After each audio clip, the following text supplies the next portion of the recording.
सातारा जिल्ह्यात सावरी गावात राज्याचे उपमुख्यमंत्री एकनाथ शिंदे यांचे बंधू प्रकाश शिंदे यांच्या रिसॉर्टजवळ असलेल्या एका शेडमधून मुंबई गुन्हे शाखेने धाड टाकत मोठी कारवाई केली। या कारवाईतून जवळपास 45 किलो ड्रग्ज जप्त केले असून याची बाजारपेठेतील किंमत तब्बल 145 कोटी इतकी आहे। यावरून शिवसेना ठाकरे गटाच्या नेत्या सुषमा अंधारे यांनी एकनाथ शिंदे यांच्या राजीनाम्याची मागणी केली आहे। आणि त्याही प्रकाश शिंदेंच्या पोराची नावं तेज यश अशी आहेत आणि याची तेज यश आहेत। ही कसं काय? हे पुन्हा त्या फलटणच्या प्रकरणासारखं झालं की निंबाळकर नावाचे 33 लोक आहेत असं म्हणून तुम्ही पळवाट काढू शकत नाही। तुम्ही सांगा मला की हे नेमकं कोण आहे, कारण हा प्रश्न। आणि मी का बोलते बघा, एकनाथ शिंदेजी यांच्याशी काही माझी दुश्मनी नाही, भाऊ आहेत होते माझे, प्रश्नच नाही। मुद्दा काय आहे, आपण धनंजय मुंडेंचा राजीनामा का घेतला?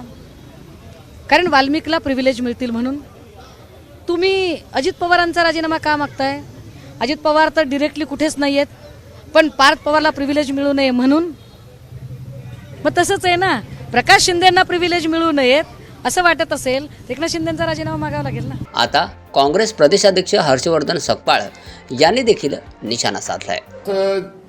जे नावाचं जे गाव आहे जिथे माजी उपमुख्यमंत्री आणि माजी मुख्यमंत्री आणि सध्याचे उपमुख्यमंत्री वारंवार जातात, कारण त्यांचे बंधू असणारे प्रकाश शिंदे जे आहेत यांचा एक काळा गोरख धंदा जो आहे हा उघडकीस आलेला आहे। MD नावाचं मादक पदार्थ तयार करणारा जो कारखाना जो तिथे सातारा जिल्ह्यात सापडलेला आहे, अद्यापपर्यंत यामध्ये कुठल्याही प्रकारची कारवाई झालेली नाही।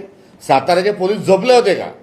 कारण साताऱ्याचा पोलीस जो आहे हे तिथले पोलीस अधीक्षक जे आहेत साताऱ्याचे हे मुख्यमंत्र्यांचे हस्तक आहेत। गेल्या काही दिवसांमध्ये काँग्रेस पक्षाकडून साताऱ्याच्या सावरी गावात 115 कोटींचा ड्रग साठा सापडला। त्याबद्दल बऱ्याच गोष्टी समोर आल्या आहेत। त्या वडिलोपार्जित जमिनीच्या सातबाऱ्यावर एकनाथ शिंदे आणि प्रकाश शिंदे दोघांचेही नाव दिसत आहे, पण कारवाई केलेला प्रकाश शिंदे हा तो नाहीच असे पोलीस म्हणत आहेत। युवकांना ड्रग्सच्या नादी लावून कमावलेल्या पैशातूनच शिंदेच्या पक्षाचा कारभार चालतोय हे महाराष्ट्राने लक्षात घ्यावे। मुख्यमंत्री देवेंद्र फडणवीस व ज्यांच्यावर आरोप होत आहेत त्या उपमुख्यमंत्री एकनाथ शिंदे यांनी समोर येऊन महाराष्ट्राच्या नागरिकांना स्पष्टीकरण द्यायला हवे अशी मागणी सकपाळ यांनी केली आहे। Bureau report, city plus Marathi.